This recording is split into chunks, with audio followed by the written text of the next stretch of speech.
بسم اللہ الرحمن الرحیم۔ اللہ کے نام سے شروع جو بڑا مہربان نہایت رحم والا ہے۔ علم کی قدر اہل علم و فضل ہی جانتے ہیں، فاسق کی برائی بیان کرنا غیبت نہیں۔ یہاں تک ہو سکے لالچ سے بچو، لالچ میں ذلت ہی ذلت ہے۔ خدا کی رحمت سے نا امید ہونا نہایت ہی نقصان دہ ہے۔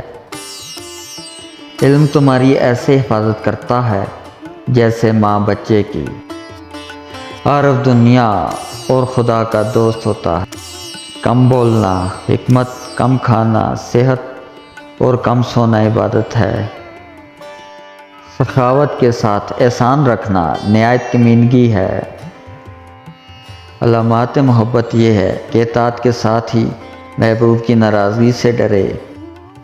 ہر شے کا ایک ہی حسن ہوتا ہے اور نیکی کا حسن یہ ہے کہ فوراً کی جائے۔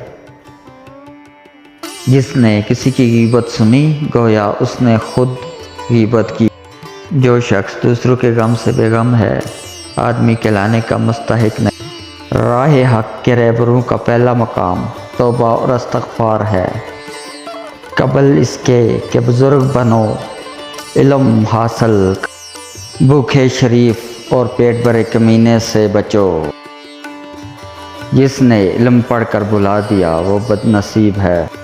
اصل متوکل وہ شخص ہے جو لوگوں سے شکایت نہ کرتا پھرے۔ ثقافت باطنی علم پر عمل کرنے سے دور ہوتی ہے۔ کمزوروں پر رحم کرو گے، زبردستوں کے ظلم سے بچ جاؤ گے۔ میں کسی چیز نہیں دیکھتا البتہ خدا کو دیکھتا ہوں۔ ہر شخص کو اس کے ہنر اور جوہر کے مطابق جگہ دینی چاہیے۔